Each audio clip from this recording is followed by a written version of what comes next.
Mali, thanks for coming. I really appreciate it. How are you? Of course. I'm good. I noticed you're like looking out of the window, scoping out ski lines. Oh, yeah, always.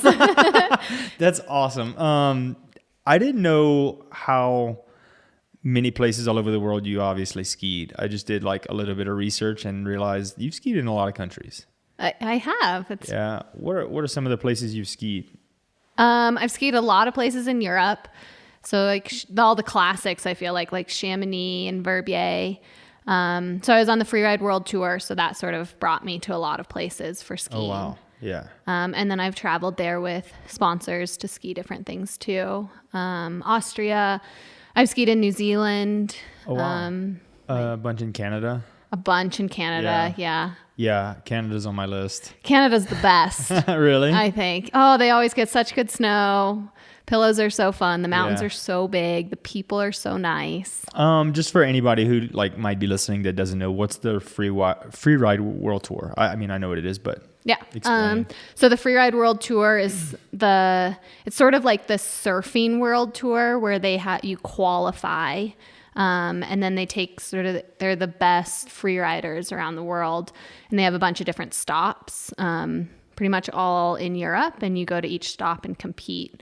And it's all filmed and televised and explain what freeride skiing is. Thank you. Freeride skiing. So the Freeride World Tour, it's basically they give us an open face. It's usually pretty technical with cliffs and different features that you can play off of, jump or trick off of them. And then you're judged on your fluidity, control, style, a variety of things. And that's ultimately basically like fast and fluid and sort of the movie lines that you see in ski movies is what the freeriders are doing on the Freeride World Tour. That's awesome. How long did you do that for? I only did it 1 year. So I did like the qualifiers here in North America, and you qualify the top. When I did it, it was the top 2 women in North America and the top 3 men ski. And so then you qualify for the next year to go on to the world tour. So the next year I went on to the world tour. Honestly, it was like a huge learning experience for me.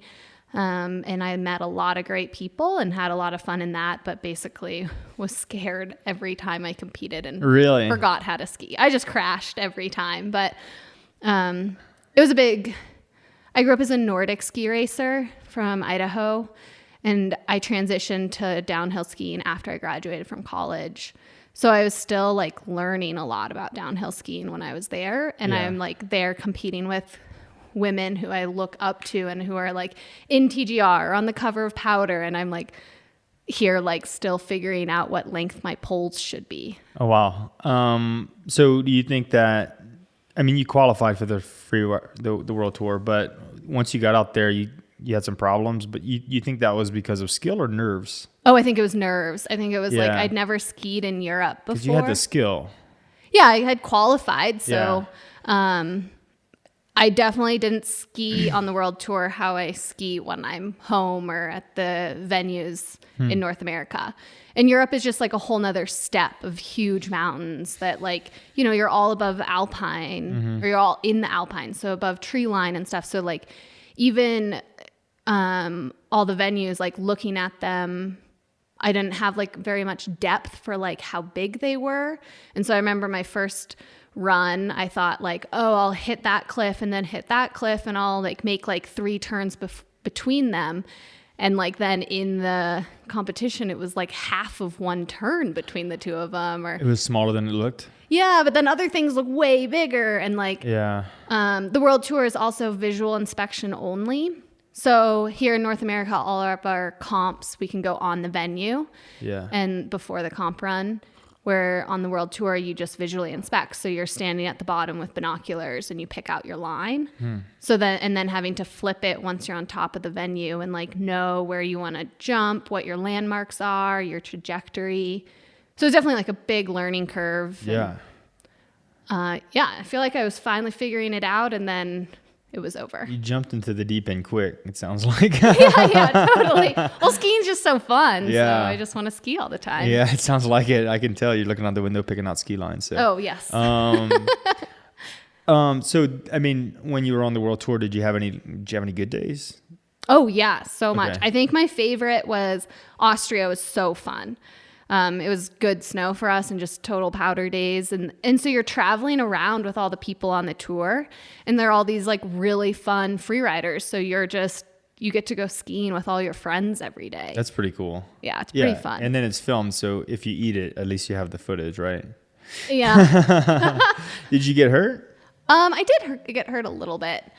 Just like the last comp, I jumped off a cliff, but I got all confused on where I was, visual inspection stuff, and jumped off a cliff that I landed on rocks and then just tomahawked, and I was totally fine. But in my You mind, say it so nonchalantly. well, I was fine. It's a little, you have adrenaline rushing when there's like a helicopter over you, and you know cameras are on you, and you know your parents are like stayed up till 2 a.m. to watch you, and I'm like, I just gotta get up and ski away because my mom is freaking out right now. Yeah. And I just like strained my knee a little bit, but nothing serious at all. Yeah, the adrenaline rush comes mostly from the helicopter, or Oh, I think the venue too. yeah. Yeah. The lines are pretty daunting, huh? Yeah, I mean, you're still looking at these venues are like you have to hit airs just to get down them, and they're steep, and there are a lot of time venues that are usually rarely open to the public or never open to the public. Oh, wow. Yeah. So they're dropping you to the top of the mountain in a helicopter. Some venues do. All the ones that I did, we hiked to the top Okay. of. That's cool. Yeah. So how did you take the jump from Nordic to freeride? Because those are worlds apart. Yeah. Yeah, they totally are. They're both on snow, and that's about it. That's about it. I think so. I grew up in Sun Valley, Idaho, which is a ski town. So I did ski a little bit when I was younger, and both my parents skied. But I got pretty absorbed in Nordic skiing and took that super seriously. And then I raced for the University of Utah in college for Nordic. And then it was just after graduating college, I was pretty burnt out on Nordic skiing. It had like stopped being fun for me in college because it turned from like something I really enjoyed into like a job, it felt like. And so I quit that and decided that I wanted to be a ski bum like my mom had been out of college because it looked fun. And so I moved to Crested Butte. Oh, I love Crested Butte.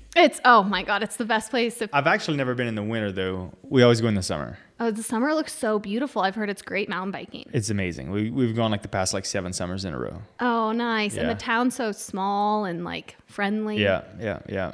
So you moved to Crested Butte. Yeah, moved to Crested Butte with my mom's hand-me-down boots and skis. I got a job as a ski instructor. Just total like fluke sort of. I applied that I was on the U ski team. I just didn't clarify that I was a Nordic skier. And then, I just like loved skiing. And so slowly like upgraded my mom's like really old gear and just skied as much as I could. And from there, the next year I moved to Alta.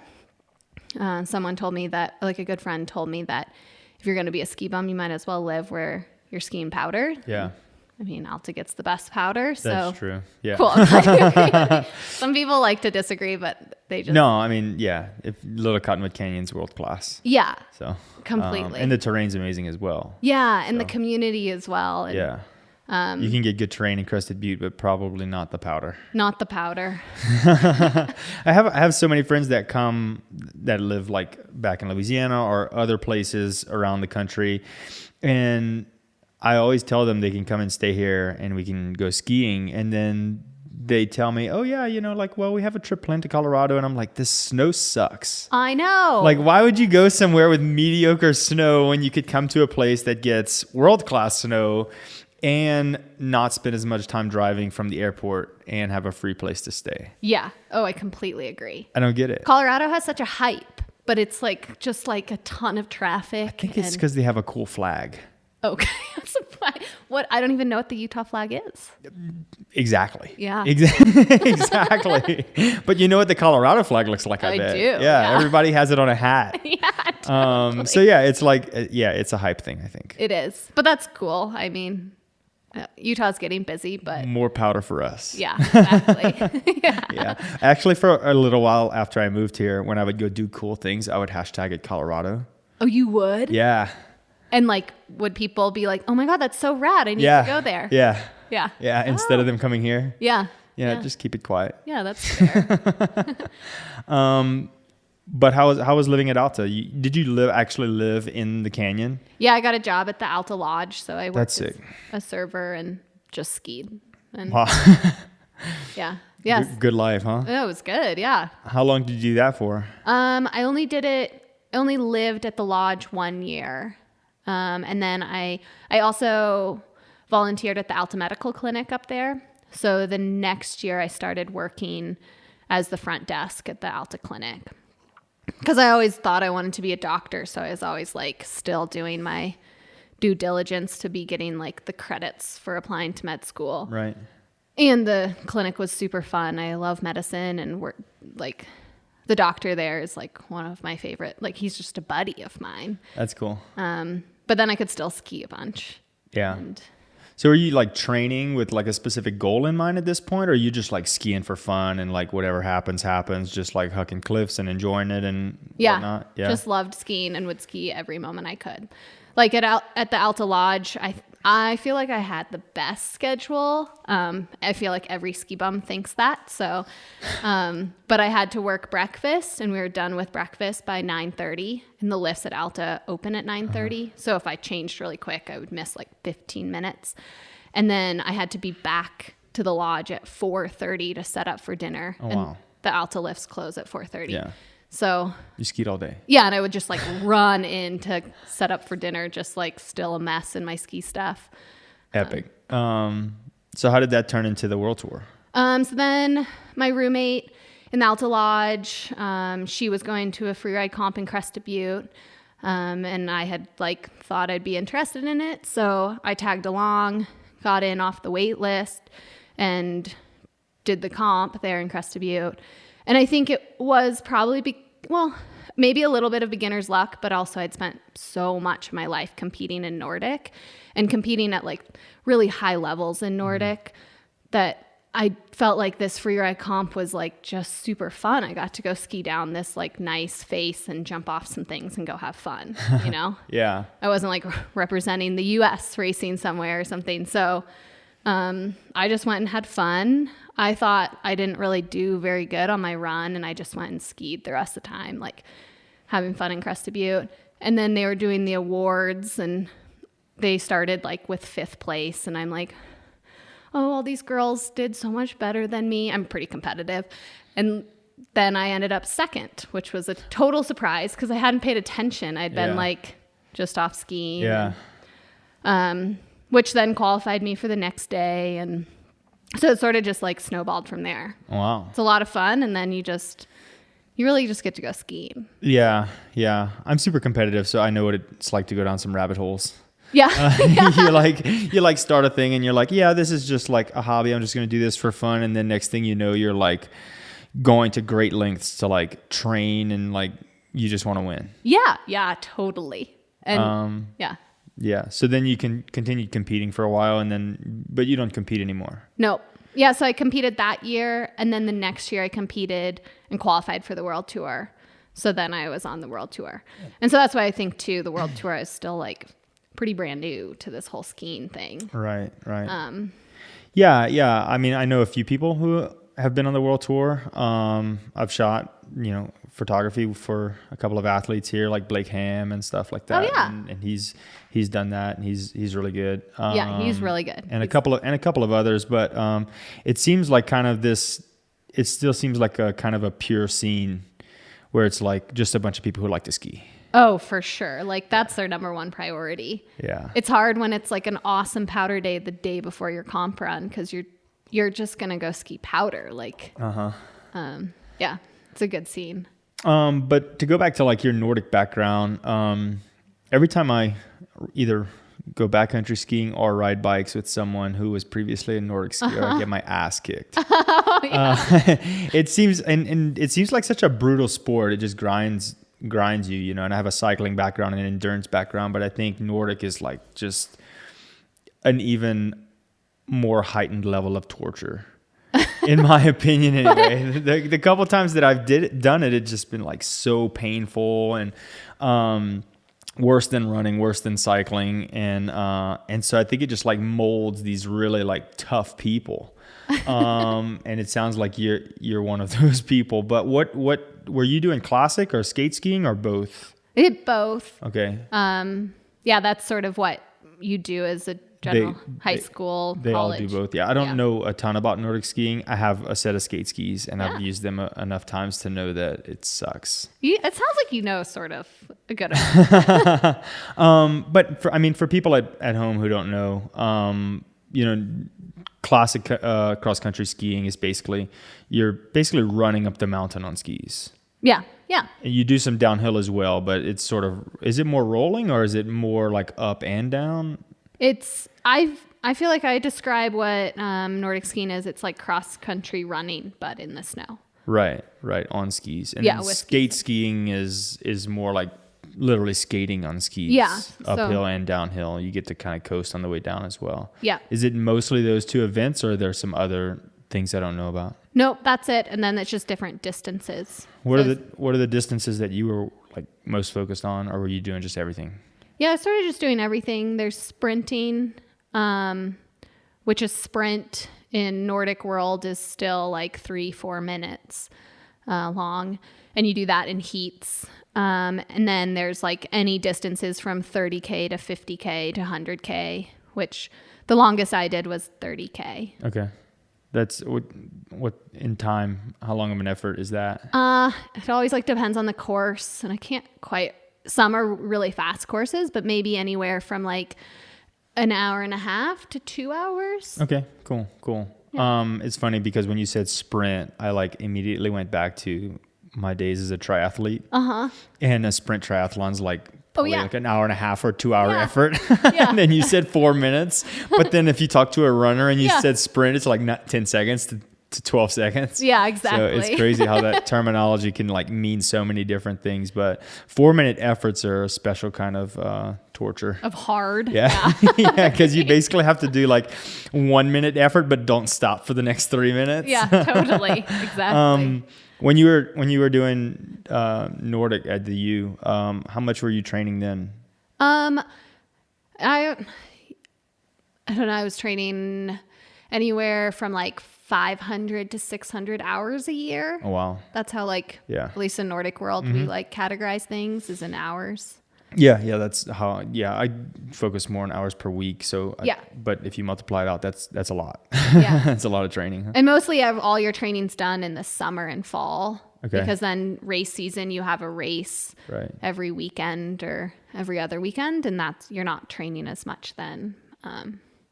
So the summers are bigger training volume. You think that your experience in Nordic has kind of made everything else that you've done from freeride to backcountry like a lot easier? Yeah, probably. Yeah. I mean, I think sounds like you sort of understand, but I think people who gravitate towards Nordic skiing and then like stick with it are like a special type of person that sort of likes to go for sure. Yeah, just go hard. And likes to go like hang out by themselves. Like I trained hours alone, you know. I know the feeling. Yeah. I imagine though last time I was on a Skinner with a Nordic person. Actually, I know you might know her. Her name's Marta. Marta Larson? Yeah. She's my best friend. She's so fast. Oh, she's so fast. I was skiing with her and some other friends, and I had just met her that day. But I like took off up the Skinner, and I was like, yeah, I'm just gonna do an effort. And like 8 minutes later, I was just like, going as hard as I could, and Marta's behind me the whole time, just like wanting me to get out of her way. Yeah. And our friends are like half a mile down the mountain. Yeah.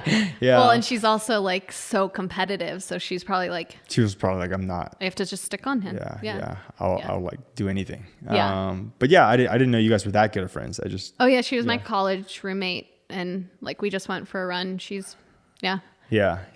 That's awesome. Small Lake City. I know. Who did you meet her through? Or Sean Moran and his wife Marissa, who's a steeplechase runner. And now like a month from her due date. Yeah, and still running.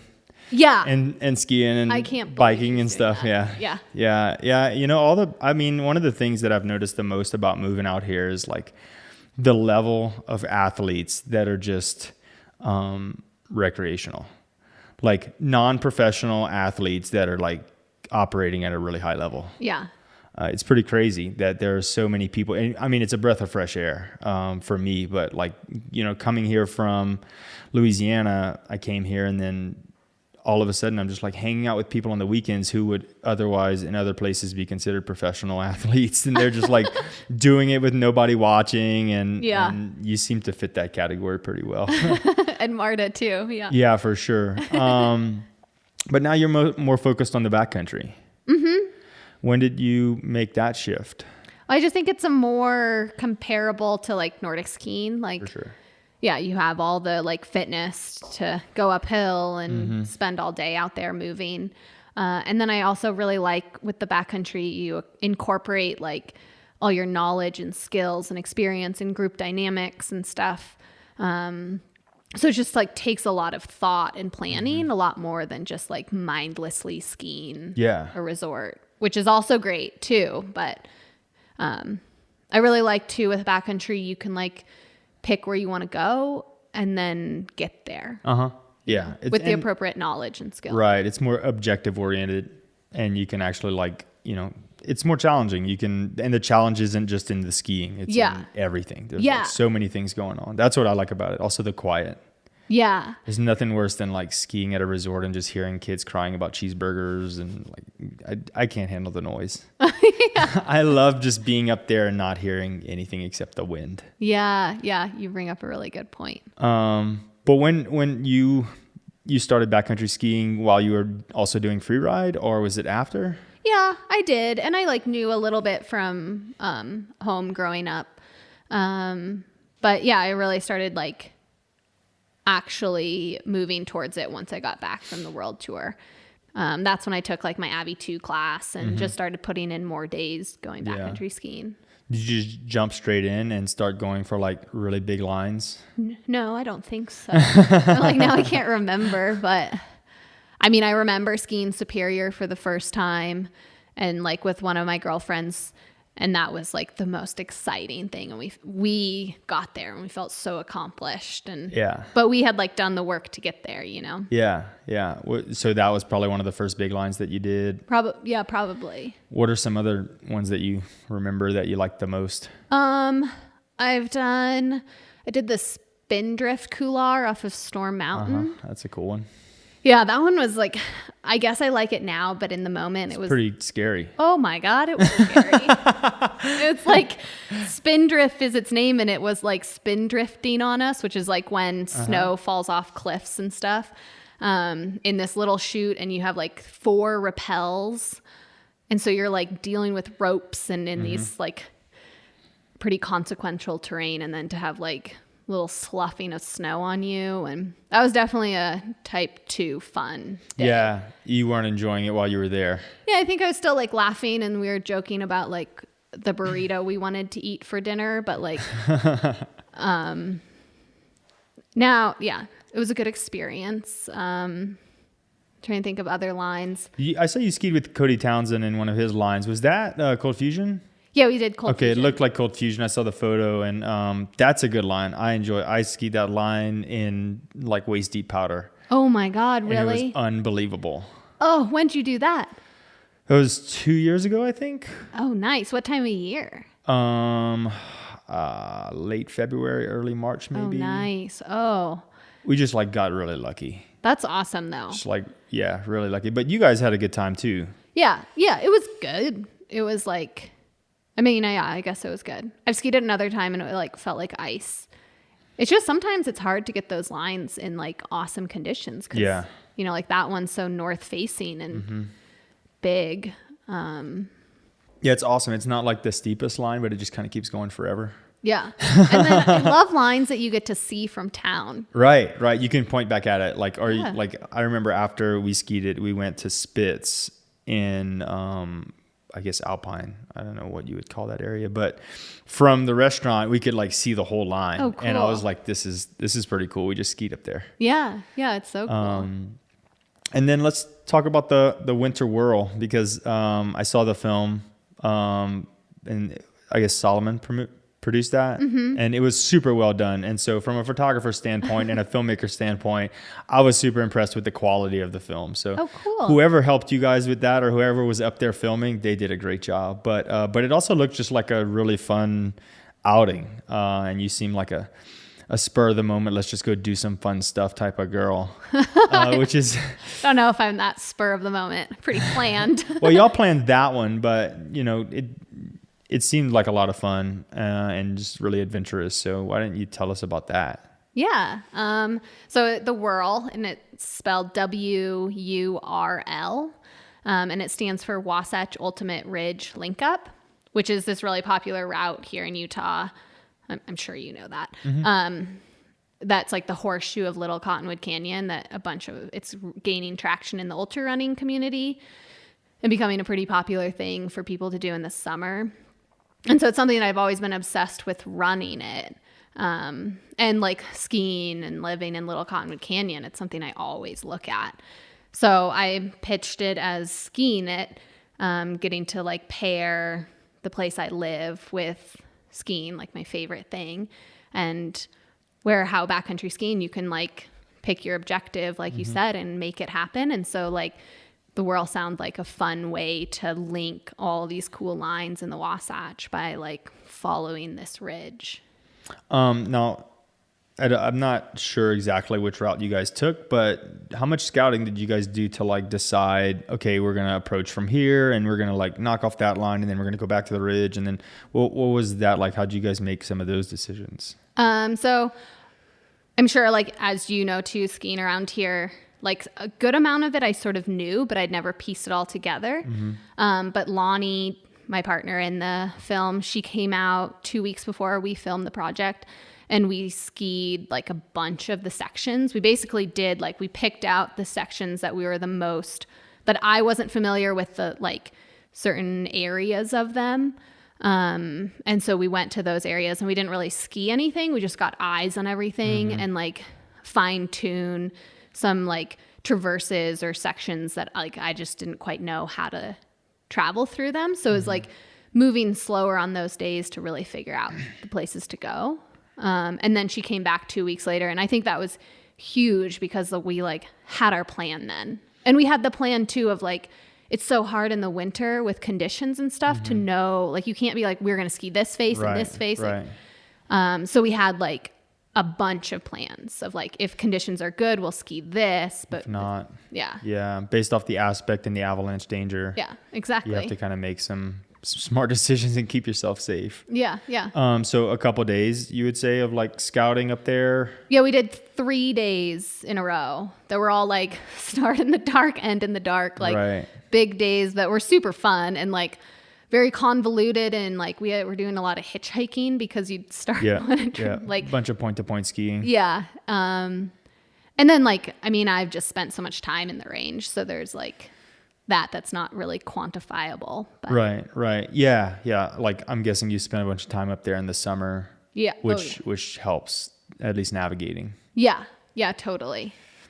So in the end, what was the approach? Did you take the traditional approach to get up on the Twins? No. So like the way for I don't know quite by traditional. Ferguson Canyon? Yeah. Okay. Sorry. Okay. Yeah, we did not go up Ferguson, which is like the traditional way for the summer whirl.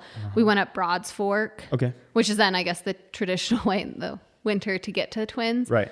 But just Ferguson is like, I don't know. I just think Broad's was a little easier with skiing to not be bushwhacking for so long. And like, yeah, so we just did Broad's Fork. I mean, Ferguson's a special kind of miserable with the bushwhacking. I know. Last time I went up the Twins via Ferguson, I just like at one point remember I just can't wait till my knees aren't getting slapped with branches anymore. Because there's that section where you're just like, you full on are bushwhacking. Yeah. So you guys went up Broad's Fork and you got to the top of the Twins. And then did you guys hop on the ridge and start making your way towards Superior across the Cottonwood Traverse, or did you ski some lines off of the Twins first?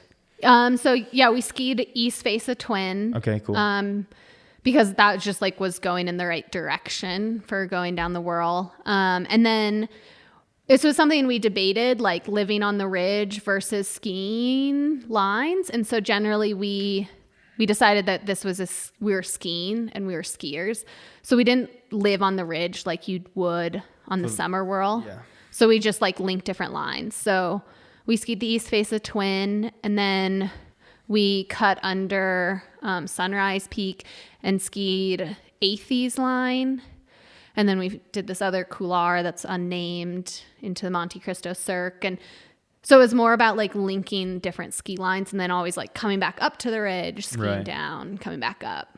That's cool. That's cool. So then once you got to, did you guys ski Edge of the World off of Monte Cristo as part of this? And then, No. So by the time we were getting to the saddle between like Monte Cristo Cirque into Cardiac, it was sunset. Because it had been a pretty big day once you factor in like going all the way up Twin and then like up and down. And you guys did it in 3 days. So that means the first day. 4 days. 4 days. Yeah. So the first day you guys went up up Broads Fork to the Twins. You skied the east face of the Twins. You skied, what is it, Athie's? Yep. And the unnamed couloir. And then you made it to did you make it to Monte Cristo the first day? So we hit that, I think it's Cardiac Saddle or something. And we had stash camp in Cardiac. So that's where we slept that night. And then the next morning we got up, summited Superior, summited Monte. Okay. And then came back to Superior and skied the north face. How did you guys get up Monte Cristo? Did you approach it from the west, like the way you would in the summer? Yes. Yeah. How was that? Fine. Yeah. You didn't need any like ice tools or anything? No, I think Lonnie and I were just like chatting and giggling the whole time. Just booted up it? Yeah. Yeah. Because it's pretty steep right there. Yeah. But I've never seen that side of Monte Cristo in the winter, so I don't know what it looks like. I've seen it in the summer. Yeah. Not that bad though, huh? No. Yeah, I didn't feel that bad. Cool. And then from there, where'd you guys head? The next night, where was your next camp? So then our next spot was the Supreme Top Shack. Okay. At Alta Ski Area. So that was. Did you go all the way around the way you would in the summer and ski a few lines off of like in the Emmas and stuff like that? Yeah, we had some really big aspirations for that day. But I think we were all so tired from like a full day the day before and like getting to camp in the dark and then having set up camp and everything. And then I really think the biggest thing was like the weather, which the weather can affect you so much when you're outdoors. So it just started like hailing and grappling and wind and cold and icy. So we like basically traversed the Emmas to Grizzly Gulch. We had like ideas to ski all these different lines, and then it was like, oh, let's just like get there. Yeah. And so it was super nice to also have like the Supreme Top Shack that night, because like while everything's just getting like grappled on, I was like, oh, well, everything will dry. So yeah, it was nice. Did you guys cross around the backside of Devil's Castle? So then for Devil's Castle, yeah, this was a like deciding point as well, because both the ski resorts had okayed us to travel through them, which is generally not allowed. But I had like contacted them and told them everything and stuff. So, but the rules were that we had to get through their resort before they opened to the public, which Snowbird opens at 9 a.m. And so they were definitely the harder piece. And we were nervous that just with unknowns of like however long it would take to get over the castle or like Baldy or whatever it was, we didn't want to be like caught where we shouldn't be and just be disrespectful to the resort. So instead we decided we got sunrise on the top of the Devil's Castle and then skied south down like into Mary Ellen's Gulch, and ended up coming up and behind Snowbird up to the top of the American Fork Twins, which was honestly like one of the better days because it was an area that like I had never been to. It's just not a place you really go to in the Wasatch because like pretty hard to get to, and there's no like big objectives over there. Right. So you went around Mineral Basin? Yes. Yeah. So you basically skipped Snowbird altogether. Yeah, totally. Okay, cool. Yeah. So like, yeah, you know, it's our own interpretation of how to ski the WURL in the winter. Oh, I mean, Yeah. that was like one of the coolest things about it though, is that you went have a fun time. Like you just went, like you used the WURL as sort of like a guide to just like link up a bunch of cool lines. Yeah, thank you. Exactly. So it like doesn't really matter Yeah. if you stayed on the WURL or not. Like you had fun. Have you ever skied off the south side of the Devil's Castle? I have not. It's awesome. It was sort of icy at the top, but then just like super fun corn and like a place I'd never been. And I think that was so cool that it was like my backyard where I consider myself like having skied a lot of these places, and then I had never even been here. So Yeah, and then you guys had a pretty interesting night. yeah. You have the timeline down so well. I'm trying to remember it. I mean, it was a really well done film. But yeah, you guys went to sleep in a tent, a 4-season tent, but like didn't open one of the vents and ran out of oxygen. Yeah. How did that feel? Felt pretty bad. It was like Lonnie is like feels like whatever. I'm not too embarrassed about it. Seems like a fair mistake to make. I mean, it's fair to say you guys were probably pretty exhausted at that point. You had been spending a lot of time up at altitude and like the cold and everything. So yeah. And I mean, like I grew up with a lot of camping, and so did Lonnie. So it's like, it was just something I never knew about.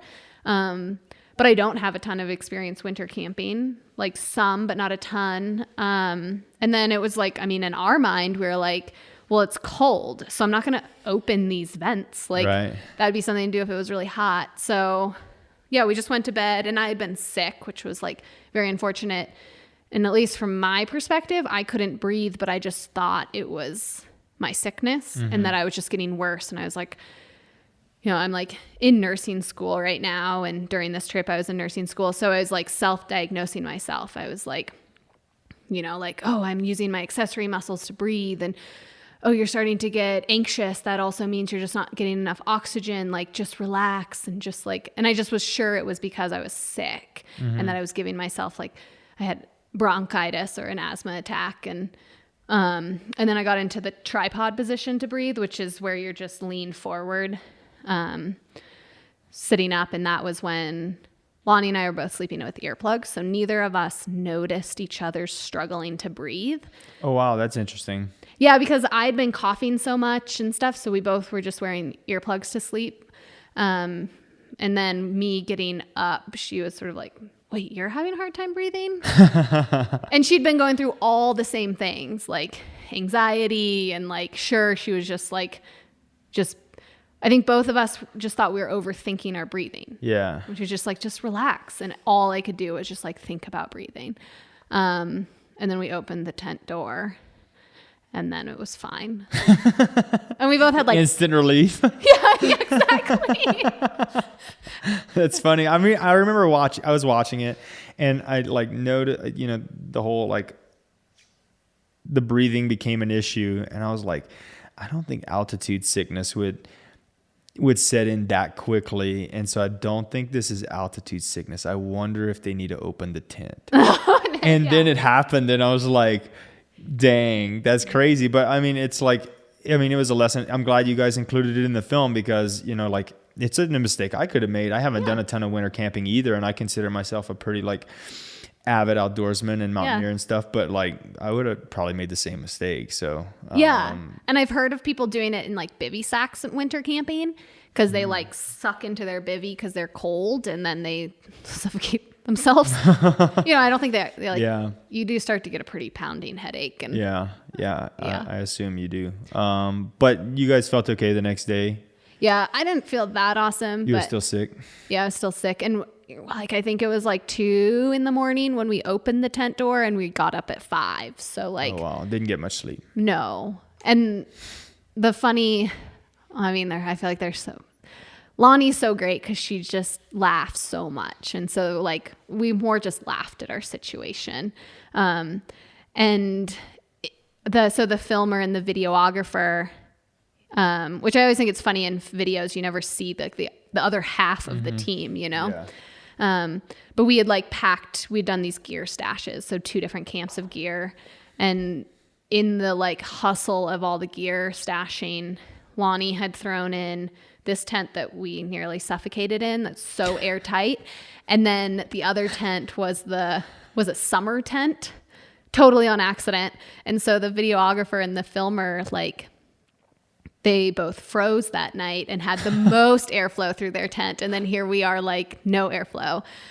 Oh, man. Yeah. Did they spend the whole time with you guys? They did. Yeah. Oh, so they basically did everything you guys did. Yeah, totally. That's super Just cool. maybe sometimes we went a little further. That sounds like a dream for somebody like me. You think so? Well, I mean, just because that's what I do. I like to shoot and film. So it would be a fun project to be like on the backside of the camera. Oh, cool. Well, I'll keep you in mind. All I do is come up with projects. All you do is come up with crazy ideas, all right? Yeah, they're all sort of suffering. They're Perfect. yeah. Yeah, straight up my alley. Yeah. But yeah, I bet that was a cool experience for them as well. And then from there on out, you guys just like hit a few more lines and then skied out? Yep. Yeah. What other lines did you guys ski on the way out? Oh, shoot. I'm like blanking right now. I mean, that last day was sort of hard because it was a storm was rolling in. Mm-hmm. So like the biggest objective of that day was to ski Lone Peak, which we sort of put, like, our strategy was like, we have a while to go from where we are camped to get to Lone. So we tried to move fast and focus towards Lone, but then, like, while we're standing there on like Lightning Ridge or Thunder Ridge, whatever it is, looking at Lone, it was like the storm was coming. So that was sort of like, it was a pretty easy decision, though disappointing, to decide to go down then.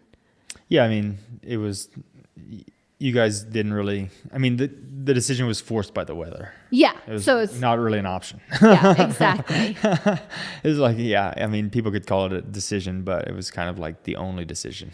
Yeah, completely. Like, your choice is to get out of here. Yeah, exactly. How was it, doing all these lines back to back to back, navigating the avalanche, danger and just like keeping very aware of the conditions, even though you're like so hyper focused on just like moving and skiing, also saying, hold on, conditions have probably changed in the past 24 hours or in the past 8 hours or whatever. Like, we need to like reassess. Did y'all have like a pretty constant check-in window on like, let's like dig a pit or let's like check the reports or whatnot? Yeah, I think we're a strong team, especially in that regard. With like, we were really fortunate. The Wasatch had such a good year last year in terms of stability. And we started our trip like mid-March, which was, I feel like at that point when we were starting, like every aspect was like pretty stable. Yeah. So the difference would be like a difference in wind loading or weather. And so, and then I think it also helped in that, like, I had been skiing here all winter, and then the photographer, he's also from here, Adam Clark. So he was super familiar with like everything too. But then with like Lonnie coming out to scout, she had gotten familiar with the terrain and everything. And so it's just like, it was always a discussion. For the most part, I feel like everything was pretty stable, but there was like one day where there was a lot of wind loading. And so we did like assess and decide on like a little bit different of a route up one saddle, and then, did everything like, one at a time and focused in that way. And we also had always had plans for like the A line versus like B, right, C, and D plans. That's cool. So what's next? What do you have going on this winter?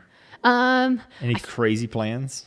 I don't know if it's crazy because COVID has sort of made it hard to plan. Mm-hmm. But I was late for this because I was just in a meeting with some of my girlfriends, Lonnie as one of them, because we're planning to do a traverse through Idaho, through some of the mountains, the Pioneer Range there. So same thing. Like Lonnie and I are bringing our same little pink tent. We just know to open the vents this time. What does that traverse look like? Is it it's a multi-day traverse, I'm assuming? Yeah, right now, which we still have to like line out all the like specifics, which I think will more come as the weather and conditions through the winter come in that range. But ideally it will be 5 days, 4 nights, and hitting a bunch of different peaks and lines in there. But then There's a yurt also, the Pioneer Yurt. So we'll hopefully stay in that for 2 nights and have 2 nights winter camping. Cool. Are you guys going to stash gear and food in the mountains like you did for the WURL? Or I don't know. It seems a little bit more difficult for that range. Yeah. To do that, to just go in and drop off like 100 pounds of stuff and then. Yeah, exactly. Like it was like so. That was like piece of the world that like Lonnie and I went all over the place on deciding how to do it. So I think it'll probably be the same situation with this one. Because stashing is nice, but I think also can overcomplicate it. And there's a lot of places you just can't get to. Right. It's like Idaho, so it's like barren and empty. That's one of the great things about the Wasatch and the WURL. It's so accessible in so many different spots. Yeah, which was like crazy too, because like we barely saw people our whole trip because it's like Los Angeles, but like day 1 was awesome snow and we never saw anyone. And I think that like, and then the next day was really bad weather and we never saw anyone. And I think too with the Wasatch, you just go like a little bit further. That's what I always tell people. Yeah. I always hear people complaining about like how it's so busy in the backcountry, and I'm like, you're not going high enough. Yeah. Go totally. higher. There's no, like, I remember skiing the shotgun chutes off of Box Elder Peak, and we skied, I mean, all day long, and there was nobody back there. So there are definitely still places you can go in the Wasatch and have like a really good experience and not see anybody else and just ski by yourself. Ski with a partner and not see other people. Yeah, I completely. Like, just don't go to like Superior or the Emmas. Right. Yeah, or Grizzly Gulch. If you skip those 3 places, you could basically ski wherever you want. Yeah. I'm even like kind of surprised that like when I go ski places that are more accessible than the Twins or like Box Elder or places like that. Like, I don't know. Sometimes East Bowl, on like a day when like the avalanche danger is not like super great for skiing, like really steep stuff. You could just, I've been in East Bowl and just like had it to myself and like waist deep powder with like some friends and like nobody's back there. Yeah, and it's just you just had to go right on the other side, just barely outside of Grizzly Gulch, and you're just like in a completely different world, and there's nobody back there. It's kind of crazy. Yeah. So it's cool that the Wasatch still has some, like places where you can go and not have to deal with tons of people, but which is the same in the summer too. I feel like it is the same in the summer. Although I spent a lot of time on different sections of the world this summer and saw more people than I expected to. Right. It was getting popular this summer. I mean, it wasn't like overwhelming, it's a person here and there, but like sometimes you wouldn't think that there would be that many people up there. But there are more than expected, but it's such a cool place. Yeah. Yeah, I agree. But and you have a great view of it. Well, the start of the world's literally like a quarter of a mile from here. I could walk to it. Oh, really? Yeah, the start of the world, like Ferguson Canyon, is basically just a quarter of a mile that way. I could walk to it. Yeah, you should do the WURL from my house. Yeah. And Bells isn't that far either, right? No, Bells is probably just a 2 or 3 mile run from here. Yeah. I could just do a house to house. Yeah. WURL. That'd be interesting. Yeah, I had a pretty bad experience on the WURL with some heat exhaustion this year. So. Oh, really? Yeah, I just didn't train for the heat and did a bunch of training in the Tetons when it was like cold and stuff, and then ran into trouble on the ridge. On the Cottonwood Ridge? Yeah, I bailed off the ridge down to Lake Blanche. Oh, nice. Yeah. It's hot up there. And no water. Yeah, it got hot and there was no water. So that's a long story, but so the Pioneer Ridge though, is the Pioneer Range? The range. That's much more remote. And yeah, it's like it's more remote than the Wasatch. Not nearly as accessible as this, but that sounds like a cool trip. Yeah, I'm super excited. You guys thinking you're going to do that in the spring, or Yeah, we'll go for the spring. Wait for stable conditions? Yeah. That's the plan right now. So we have like the hut reserved for 2 days, and then hopefully it's so hard with winter trips to really plan because you have no idea. So we really want to ski one peak. It would be our last summit, the Devil's Bedstead, which is like very iconic in Idaho, and it's one of the 50 classics. And that one's sort of the biggest one that I think may or may not be stable by then. But I think if you're waiting for it to be perfect, it'll never be perfect. No. So we'll be smart and see what happens with no intention of like, or no commitment to skiing it.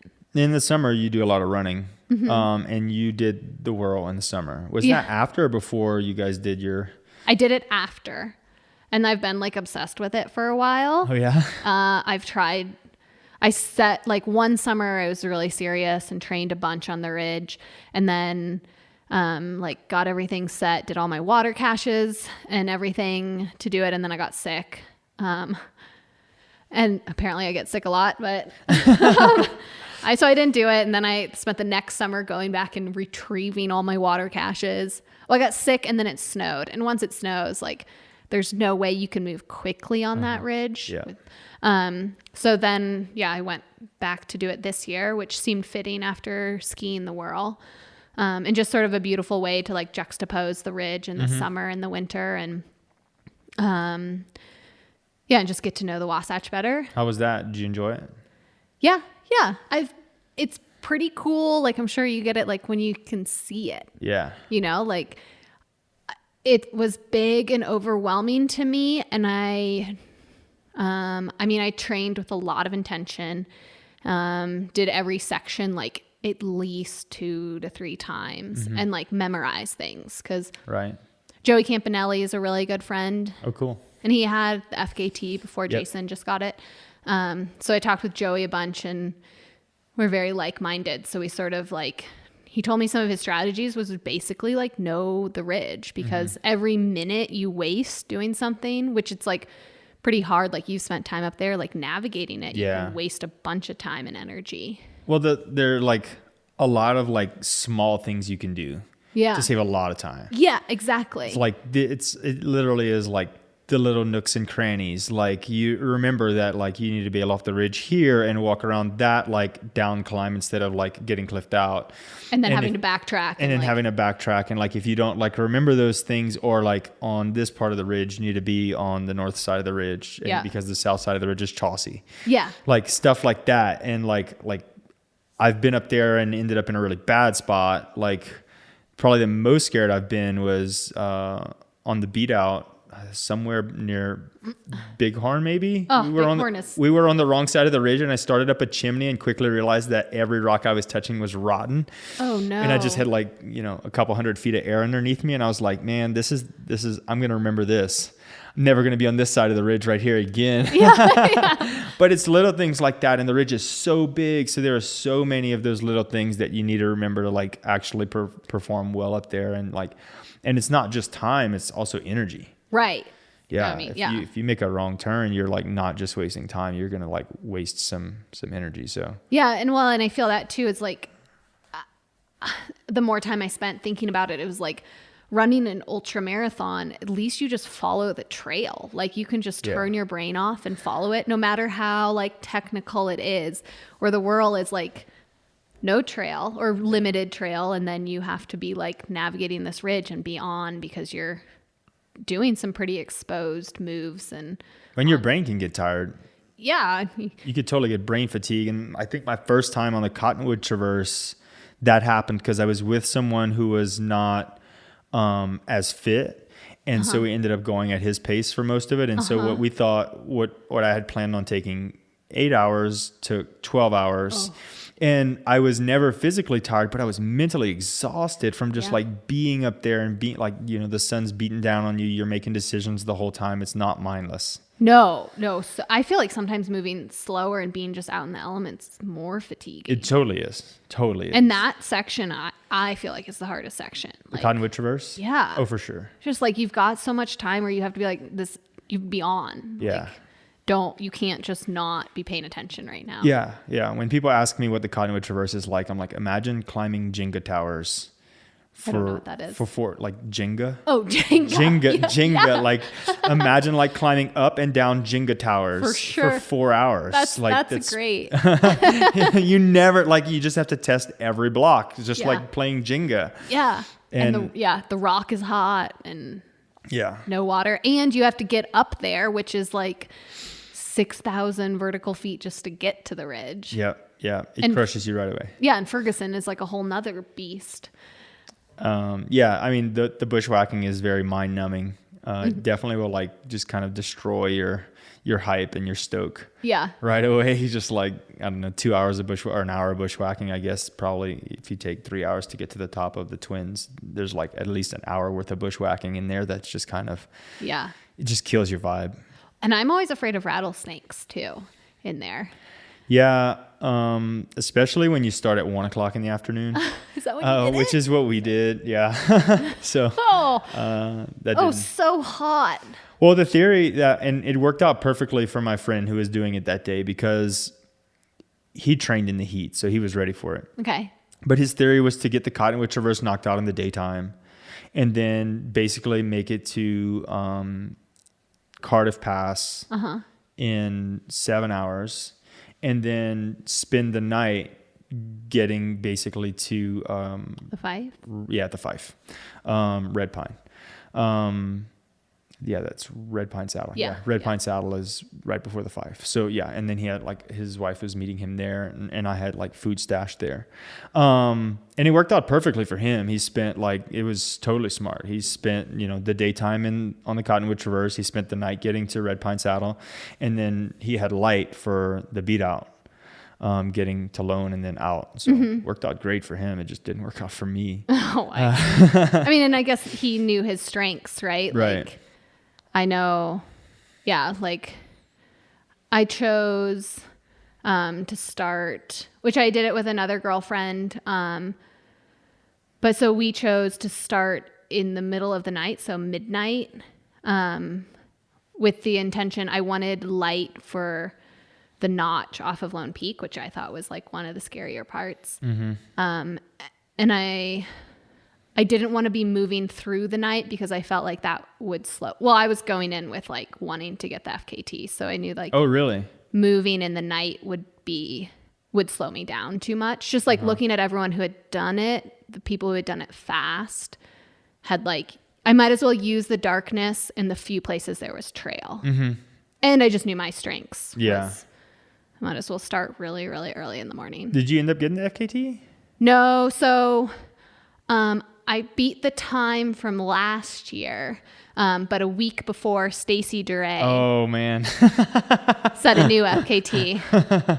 So I'm the second fastest. Okay. So you beat Alexis's time? Okay, cool. That's still really fast. Yeah, thank you. That's still really, really fast. It was also like literally I couldn't have picked a worse day to do it, which was hard. You just have like, I was like tapering, and at a certain point you got to pick a day, and I was super nervous. But it was like all of a sudden a super smoky day. Oh. And super windy. Gusts up to 60 miles an hour started in the afternoon, which was like the smoke, I think, made me nauseous. Pretty sure that had to be it. So from like an hour in, I couldn't really eat.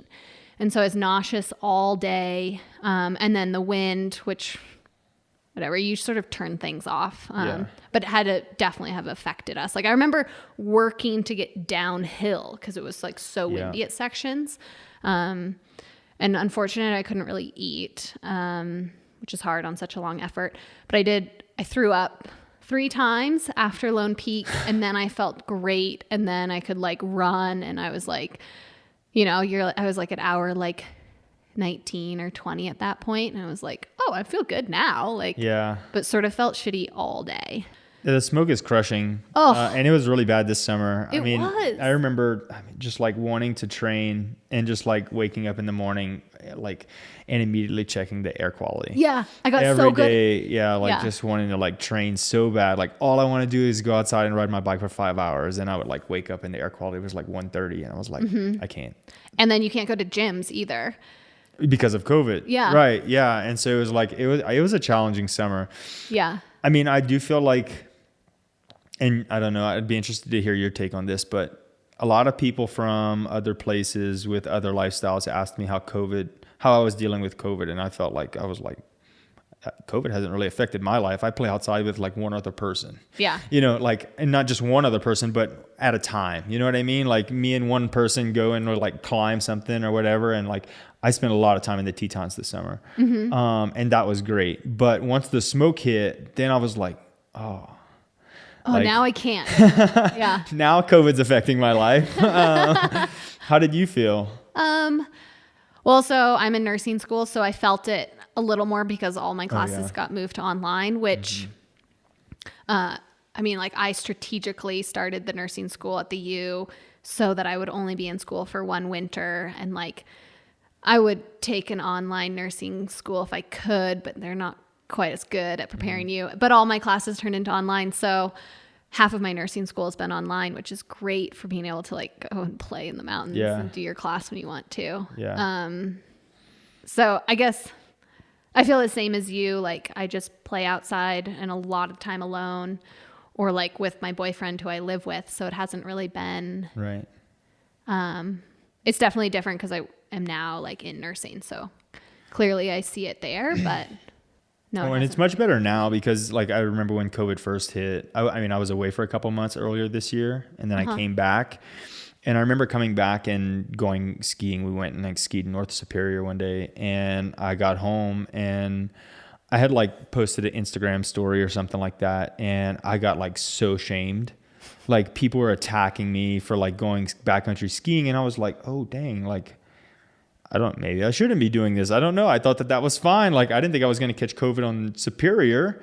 But there was this like attack of like people saying, well, what if you break your leg? You're going to, like jam up the hospitals. And I've like talked to a friend who's an ER doctor and he was like, actually, no, we all took pay cuts because nobody was breaking their legs. And the ER is not where COVID patients go. So the ER was like super, super slow during those months because nobody was doing anything. But now it seems like outside activity is much more accepted. I feel like everyone took it really seriously and now they've all forgotten about it, which I will say I work at Huntsman ICU, or that's where I'm like doing my last of nursing school. And now the hospitals are like so overrun.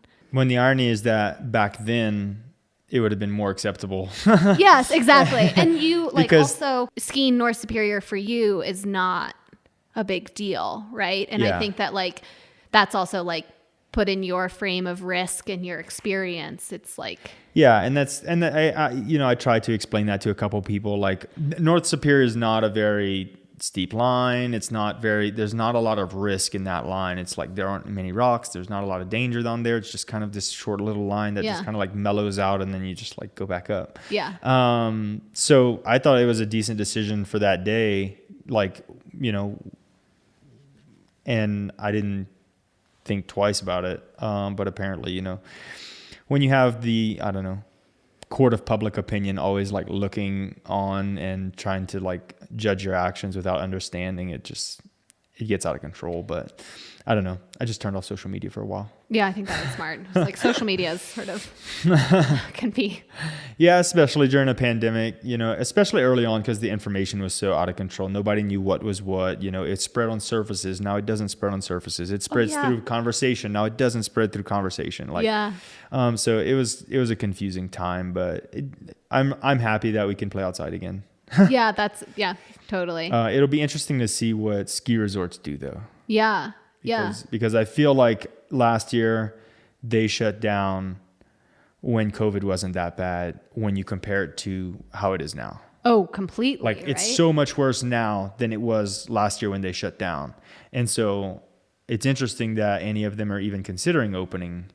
And I don't know whether that's the right thing to do or the wrong thing to do because I'm not in the medical industry and I don't have the knowledge, but it's just interesting that they shut down when things were not nearly as bad last year, but this year they're going to open up. Yeah.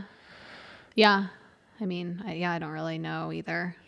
I do think like maybe we understand COVID a little better than we did before. I think we do. Maybe I don't, but you might. I mean, I don't know. I think it's still a pretty, I guess now maybe the resorts have had time to figure out. Yeah. You think the backcountry is going to be flooded with people? Oh, I think so. Don't you think? I'm kind of thinking so. But and it'll be a bunch of inexperienced people. Yeah. Which is really scary. Which is what happened last spring too, was like. Really? So many inexperienced people once the resort's closed. I only skied a few days because I got home, skied a few days, had the whole public shaming thing on Instagram. And then actually, Sorry. I actually broke my foot walking down the sidewalk. No way. So yeah, I didn't really have a ski season last year. How ironic not skiing North Face of Superior. Exactly. Also didn't go to the ER. Didn't need to go to the ER. So Did you have to wear a boot or something? Or yeah, it was an avulsion fracture. So just put on a boot for a little while and let it heal on its own. Nice. But yeah, I don't know. This winter will be an interesting one to see the dynamic between the resorts and the backcountry. Mm-hmm. But I think, I mean, like we talked about before, I think just going like a little bit further. Right. Yeah. And that part, I think that's why I'm not worried about it, because, if those high and quiet places were quiet before, I don't think the people who are going to jump in the backcountry are going to go to those places anyway. Yeah. So I think those places will still be high and quiet. Yeah. But I found out you're also were you a raft guide? I was. Tell me about that, because that's super interesting. You seem like you just keep getting more and more dynamic the more you find out. So. That's good. Yeah, I was a river guide on the Middle Fork of the Salmon in Idaho. It's out of Stanley, Idaho. So my mom was a river guide also. Okay, so you got into it because of your upbringing? Yeah. So my brother and I both because of my mom, she wasn't a river guide when we were kids, but because she had been one, we spent so much time on the river with her. So it was something I was very comfortable with and sort of really recognized as a home to me. And so my brother and I both started working as river guides. And he still works there. He loves it.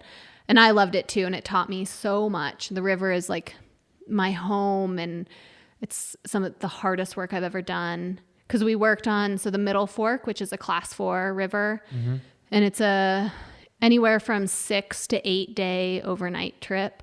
So you're doing everything. You're cooking all the food, which are really fancy meals, and then rowing the guests. And fancy meals for rafting?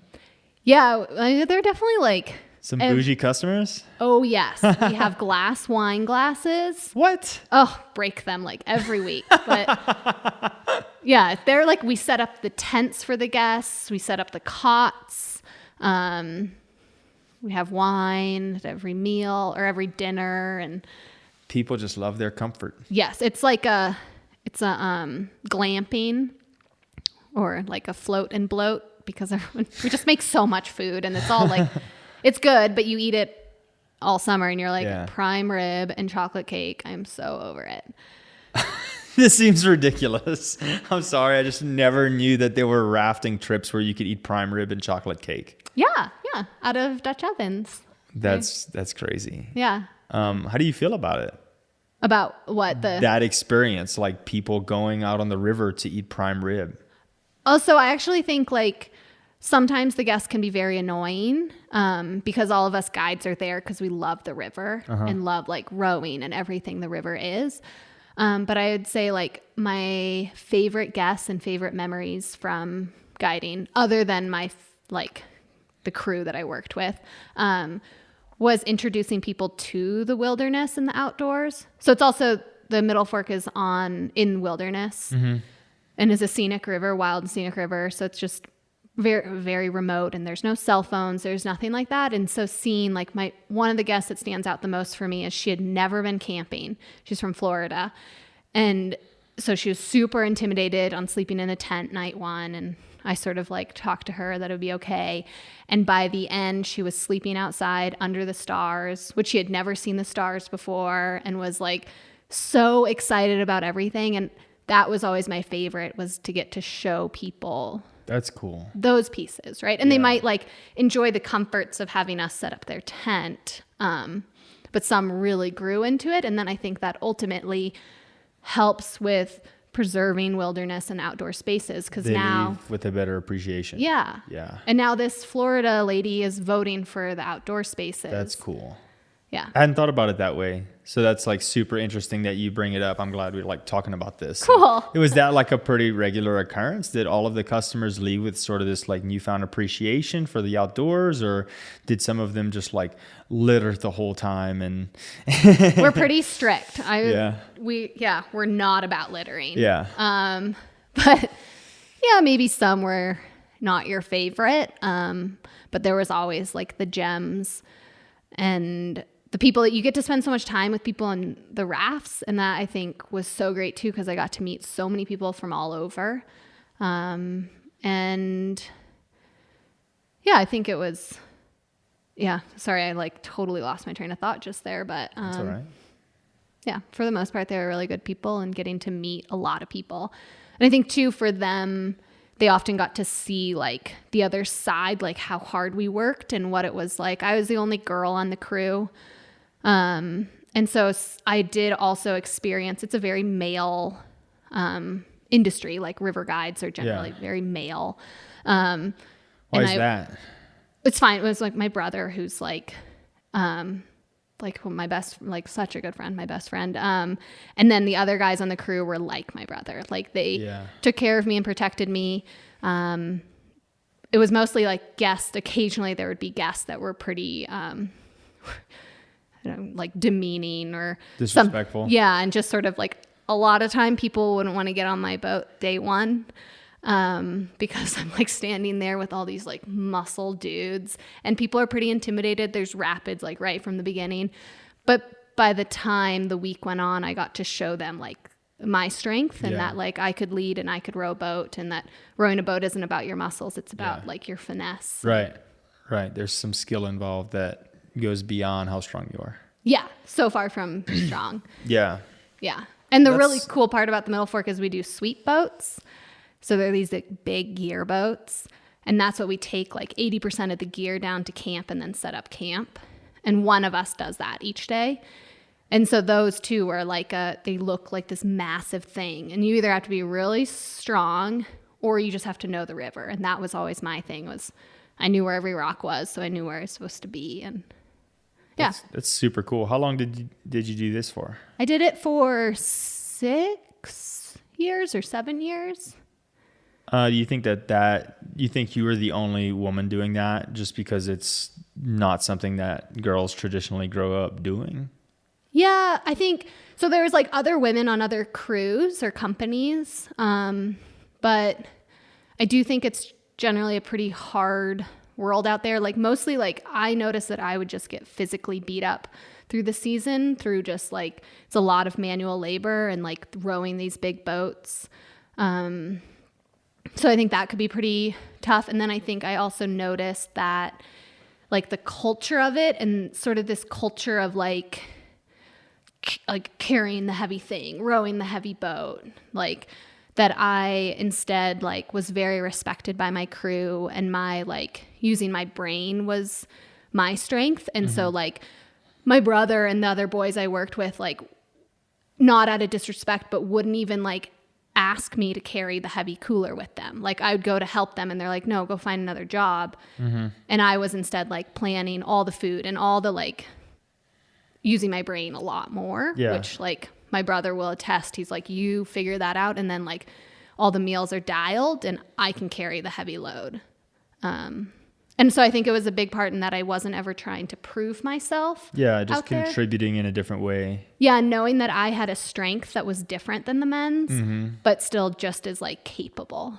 And that I added so much different things to the team. Like the amount of times that male and female guests would come to me with problems that they wouldn't have come to any of the male guides with, just because I think people can be more vulnerable with a woman. And then I would also be able to like teach a lot of the ladies that would come on the trip, like I could just like help them along the way a lot more.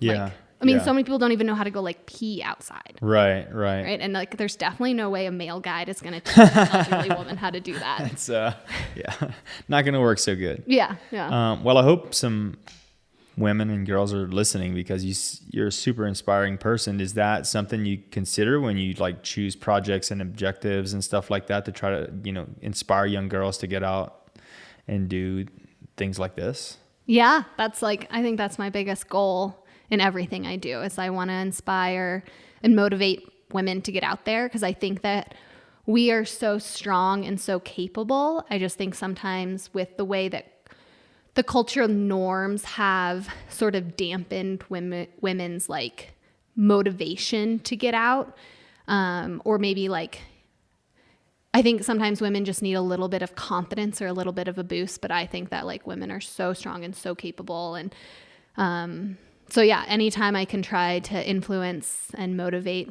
more women to get out there and lead and try new things, I'm super excited. Yeah, and it like, I think I've noticed since I moved here, there's even, it's such a, I don't know if level playing field's the word, but I've had so many good days with women in the mountains, who are, better skiers, better climbers, better runners, better cyclists than I am.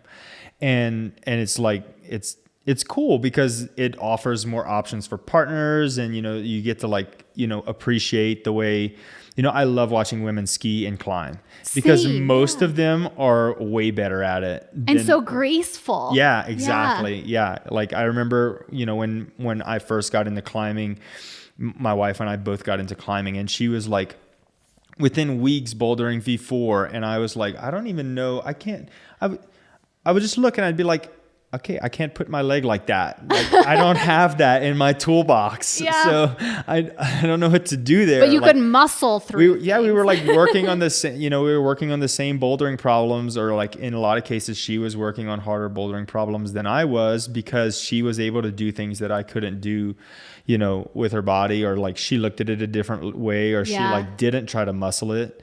And so like, I love watching women climb. Yeah. Cool. And skiing is sort of the same thing. Like we have some friends that, we go skiing with that, some of them are women and some of them are men, and the women are almost always better skiers on the downhill. So it's like super cool to be able to like this. I mean, back in Louisiana when I was like, I rode bikes with some women who were like really strong cyclists. So that was super cool. But I guess there wasn't as much of a variety of sports out there that women and men could like participate in together. Oh, okay. I'd like play tennis with some women that were like really strong, but that sport as well is more of like strength at the end of the day means a lot more in that sport, Okay. But here it's sort of like the mountain is a level, it like sort of levels the playing field because power to weight ratio sort of balances things out. Yeah. And it's just, I don't know, it's really enjoyable. So I like think it's great that you're inspiring women to get into some of these sports, but the rafting thing kind of throws me off. What do you well, mean? like you said, it's just so brutal. Yeah. And it just like grinds you down. And that just like, I mean, I've been rafting several times and I don't think I've ever seen a woman guide. So kudos to you. Oh, thank you. There's definitely, they're out there. They're just. Yeah. But yeah, what else you have going on? Yeah, that's really it, I think, for sports. And then nursing school, but nursing so that I can continue to play out in the mountains. Yeah. Are you going to stick around in Salt Lake? Yeah. I live in Little Cottonwood Canyon. Like I couldn't live in a better place. And I think here there's a lot of opportunities for nursing, and Salt Lake's great in that way that you have the city and all the opportunities of the city, but then all the skiing and, like we said, the best snow. So right. Yeah, that's another thing that I've noticed. Like a ton of my friends are in the medical industry here. Yeah. I have like a lot of friends that are nurses and stuff, and I love going skiing and climbing with them because I'm like, if something goes wrong, at least I'm in good hands. I know, right? That's like another benefit of being a nurse. It's sort of a comfort, just like knowing that, hey, this person's professionally trained to take care of situations when shit hits the fan. Yeah, just maybe like with all the equipment in the hospital, not necessarily. Right. That's what I think about is like, I couldn't just instantly hook them up to the EKG if I'm not there. Right. Well, one of my friends is a helicopter nurse. Oh, cool. So he like does rescues and stuff like that. So, and he's like pretty much my go-to backcountry skiing partner. Oh, nice. And one of my climbing partners as well. So anytime I'm with him, my wife feels better. Yeah. She's like, Mark's going to do something stupid, but at least he's with Nat. Yeah. And then look at that. He's like, does all these sports, which is I feel like a lot of nurses do that. Yeah. Well, Mali, it was great talking to you. I really appreciate you doing this, and we should go skiing. Yes, please. Yeah, we'll get some photos and have some fun and suffer a little bit. Yeah, sounds good. Marta can come too. Yeah, she totally should. Yeah, man, she's so strong. So, and it sounds like you are too. So I'll probably be suffering in the back. No. Well, thanks so much. Cool. Yeah. Thank you. All right.